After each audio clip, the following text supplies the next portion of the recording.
Shalom, shalom, everybody. Welcome to another episode of the Pulse of Israel here in our ancestral and eternal homeland, the Judean hills of the land of Israel. So today, I just got to get some stuff off my chest for you folks. It's been a while. I haven't really talked directly to you. World's going crazy. Police are being attacked in America. I don't know if you've seen the latest in Chicago with the Columbus statue trying to be taken down and all the protesters attacking the police. Paris, oh my God, the police are being beaten up by protesters. The police are running away. Crazy, crazy, crazy. I really want to talk to you right now about Israel because this crazy left is here also. Last night, again, another leftist protest in Jerusalem and in Tel Aviv. It's all about trying to hijack the horrible economic situation because of Corona. But if you really look at what's going on, it's a bunch of leftists that have taken over. Even though the Corona situation, the economic situation, it's a true harsh situation with many people suffering economically. It's a true issue to go out and protest about, even though, again, how are protests allowed with all these people not being safe in terms of masks and in terms of social distancing when everything else is being considered to be closed down? Well, maybe we'll touch upon that in a second. But in any case, the economic issue is a true issue. But if you see what's going on in the protests here in Israel, Tel Aviv and Jerusalem outside the Prime Minister's house, it's mostly the leftists that have taken over. The anarchist leftists is about taking down Bibi. As if Bibi is responsible for everything. Yes, he is Prime Minister. Yes, he does have responsibility. Benny Gantz is also Prime Minister, and his party is part of the decisions being made. So in a sense, if you want to be against Bibi, you also have to be against Benny Gantz, but yet Blue and White Party is sort of trying to step away and side with the protester. It's a crazy situation, but it's all about politics. It's people who've taken advantage of the situation to be about politics, anti-Bibi, anti-Bibi, anti-Bibi. And again, there are plenty of issues. If you ask me, Bibi is screwing up here majorly in different ways. Things can be better. This isn't about pro-Bibi, anti-Bibi, but understand what's going on. The situation is anti-Bibi protesters. That's what's going on. And yet we have the Israeli media who's saying that it's the national protest movement, right? They're taking these leftist anarchist protests, and in all the headlines and all the major newspapers and all the television channels, right? The mainstream television channels and the mainstream radio channels. It's all about the country is protesting. No, the country is not protesting. You don't have hundreds of thousands. You don't have tens of thousands. You don't even have thousands. Maybe 1,000, maybe a few thousand, but you probably have hundreds, if that, at Tel Aviv and Jerusalem, because it's the anarchist left. But that you see the media totally behind the protest. It shows you how the media can't be trusted. It's totally left itself with its own left agenda, which I talk about in other times. But that's not what I want to talk to you about right now. What I want to talk to you about right now is the police and the security forces. Because again, if you see what's going on, these leftist anarchists are being allowed to go against the rules that they've been given. The police are hardly doing anything. They're treating them with kid gloves. Even the one person who was arrested 2 weeks ago for standing in the middle of a street, right? He was one of the leaders. He was standing in the middle of the street, therefore blocking traffic, bringing others into block traffic. There was so much pressure from the left and from the media that he was released after 12 hours. It's very important to put things into perspective. Okay, I am 46 years old now, and I have lived through many protest movements here in Israel. The last major protest movement was our protests to stop the destruction of Gush Katif, the 21 Jewish communities in the Gaza Strip back in the summer of 2005. I was out in those streets. I was out protesting. I saw what the police did to us in the streets, what the police did to arresting teenagers and locking them up, and even having judges say that they have to be re-educated, right? It was the system, the power about putting down that protest movement was all political. It's totally political. Today you see it with kid gloves. I'm not even going, all right? Let me go even further back. Even further back, I was protesting in 1993 against the Oslo Accords. And I remember when my mother and my brother were up on a hill in Efrat, when the people of Efrat and Gush Etzion were protesting the Rabin government giving away our land, where today we have Jewish communities, but it was planned to get handed over to the Palestinian Authority. It was only because of all the women that were out there every night, almost every night, encamping there, and then the protests there, that thank God that hill, the Dagan Hill, is now part of Efrat. I have the brother who was arrested on that hill now lives on that hill. But I remember the police coming and dragging people off and dragging them to jail. They dragged Rabbi Riskin to jail. They dragged my mother to jail. They dragged hundreds of people to jail. That's how they dealt with right-wing protesters. I remember the police officers on horses that would rush through the crowds protesting Oslo, rushing through the crowds. People were injured by the police and by the horses, rushing through. That's what they did to put down protests. And then you see today they're allowing these leftist anarchists to get away with all their stuff and treating them with kid gloves. And I'm going to touch upon the last very, very painful story of protest that shows the hypocrisy of the power. And again, here, if people who follow me, you know that our issue in Israel is that even when we vote for right-wing governments, the right-wing governments are not allowed to rule right. You have a whole justice system that neuters the ability of right-wing ministers and right-wing governments to implement right-wing policy. Whether it's about the Jewish aspect of the state, right? The latest Supreme Court ruling is that here in the Jewish state of Israel, where we have the holiday of Passover, and Jews, where we're not supposed to eat certain food, we're not supposed to eat bread, we're not supposed to see bread, even look at bread during the holiday of Passover. The Supreme Court has just overruled the laws that people can now bring in bread on the hospitals on Passover. It's like, no, this is a Jewish country. We have rules that ensure the Jewish aspect of the state of Israel. Are there certain cases where there could be leniencies or for non-Jews or different situations? Yeah, of course. But they just made a ruling that totally neutered the Jewish state's ability to enforce a rule that is important for the Jewish people in our own Jewish state, which has to do with our identity as a Jewish people in our homeland. That's not even going into the cases I talked to you about regarding illegal infiltrators. Israel has been dealing for a decade trying to return the illegal infiltrators back to their countries. They've come up with laws. The Supreme Court has knocked down every single law, every single provision. You have tens of thousands of illegal migrants here in Israel that Israel can't do anything about because the Supreme Court knocks down every rule and every incentive that the government comes up to deal with it, to deal with the law and treat the lawbreakers who come here illegally and send them back to their countries or countries that will take them. And yet again, Supreme Court doesn't allow that. They're allowing the Jewish aspect of the state to be diluted. Right? This goes into Judea and Samaria. Arabs are able to build illegally. We're hardly ever allowed to knock down Arab buildings. Terrorists, even though the army is supposed to knock down their homes, the Supreme Court says, no, you're not allowed to knock down their homes. Even if the permission is given, you're only allowed to knock down their bedroom and not the whole home.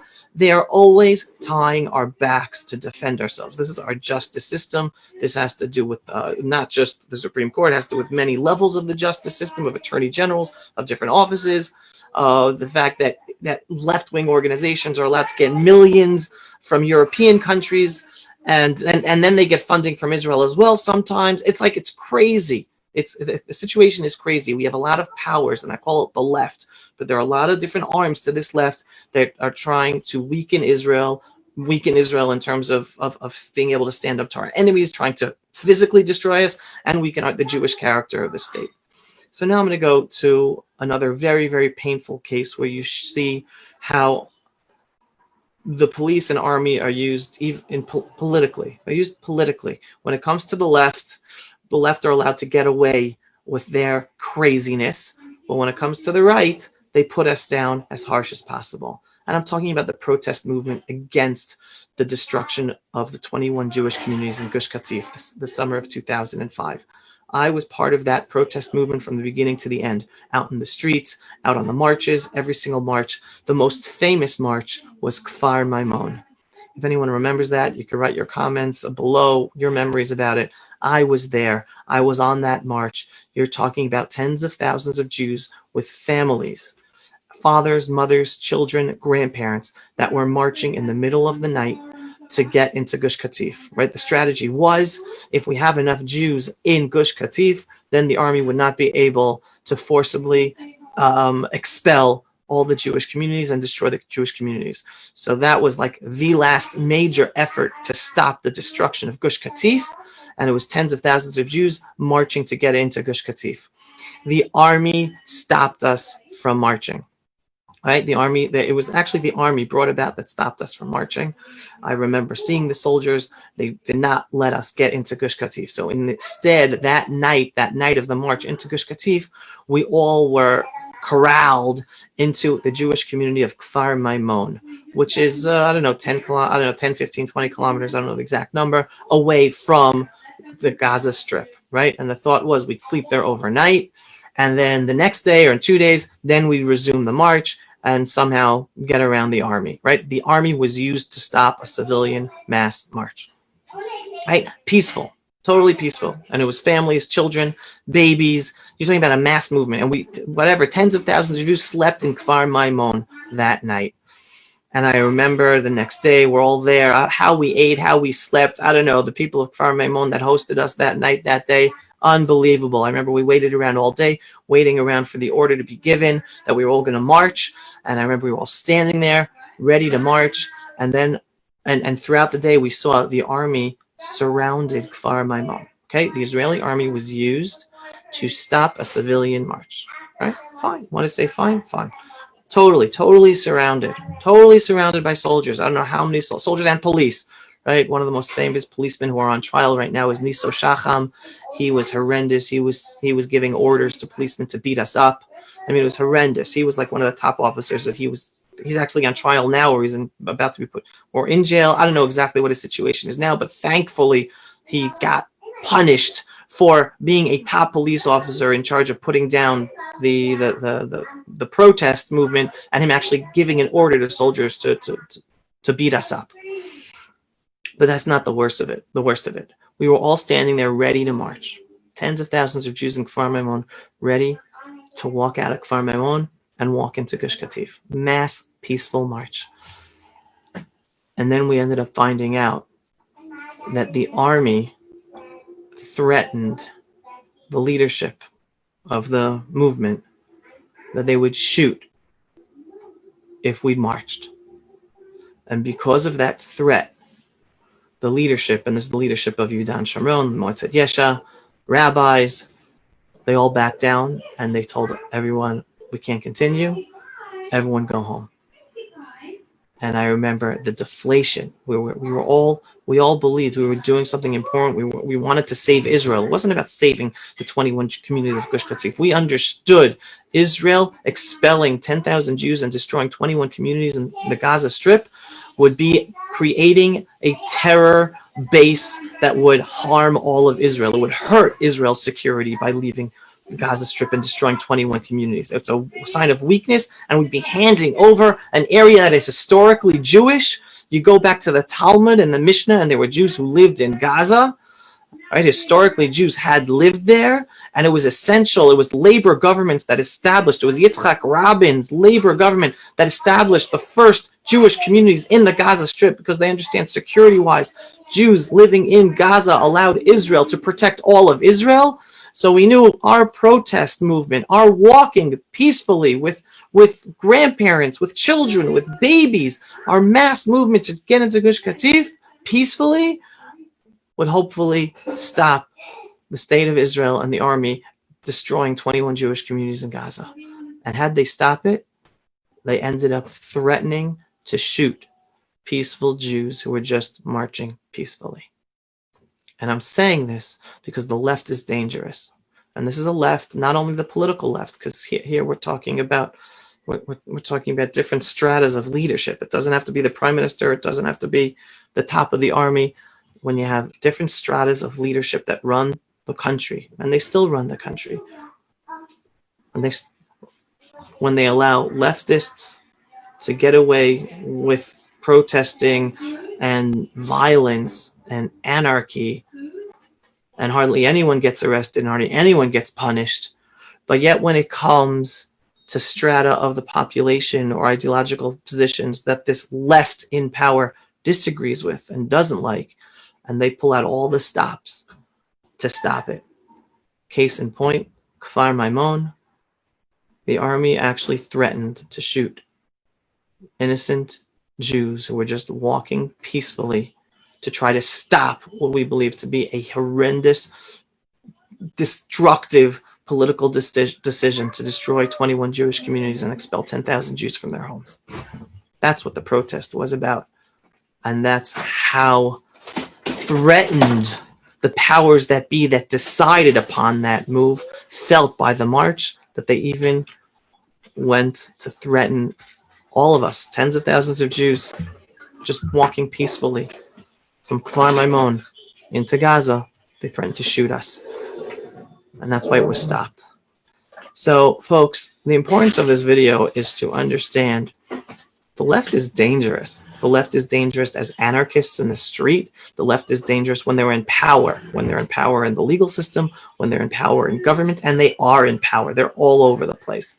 And they stop Israeli governments from achieving what it wants to achieve. But you know me, I'm positive. I was positive back in 2005, and I'm positive today. And our outlook should be, we focus on the positive, we focus on spreading the true values of the Jewish people in the land of Israel, and we will overcome the destructive left within us.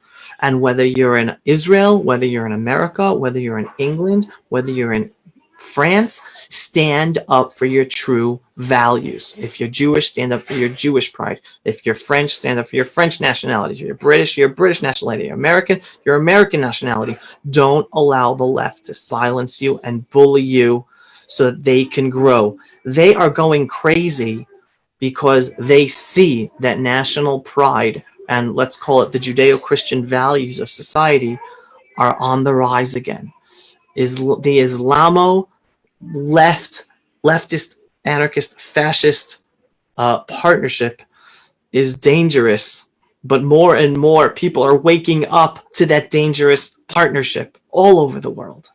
More and more people are waking up, and it's because more and more people are waking up that the left is pulling out all the stops and going anarchist everywhere. And it's up to us. Okay, it's up to us to stand up for our true values. And as Jews, it's up to us to stand up for a strong Jewish state of Israel that is able to defend itself, able to take care of our enemies, able to apply sovereignty in our homeland, able to put down and arrest the leftist anarchists. And we stand up with a clear voice. It could be that our government officials aren't doing it yet, or aren't standing up to the bureaucrats, not allowing them to do it. But we have to stand up. And again, no matter what country you are, stand up with a proud voice for the values you believe in. Don't allow the politically correct leftism silence you and bully you into being silenced. Keep your voice loud. Save whoever you can. Wake people up. The future is up to us. It's not up to our elected officials. Yeah, we have to vote in the right elected officials to try to help, but it's not up to them. It's up to the public. So that in the end, we have the leaders who will act according to what the public stands up for. So if the public gets bullied and is quiet, when our leaders won't stand up. So we, as the public, have to stand up strongly to allow our elected officials to then have the power to make the changes necessary. We're still going through this process in Israel. We still have a long way to go, but we've come so far. We are winning. That's why the left is going crazy, because we are winning. The proud Jewish identity in Israel is winning, and we have to continue winning, and it's up to us to stand up for that. So everyone, be proud of who you are. And if you're Jews, be proud Jews. Stand up for the truth. Stand up for a strong Jewish identity. Stand up for a strong Jewish state of Israel. We will overcome. But in order to overcome, you have to know what the reality is and what we're dealing with and the hypocrisy that we're dealing with. Shalom, everyone. Looking forward to a better future, and it's up to us. Thanks for watching. Signing off from the eternal and ancestral homeland of the Jewish people. Pulse of Israel, frontline videos from the Holy Land. Support our work by donating today.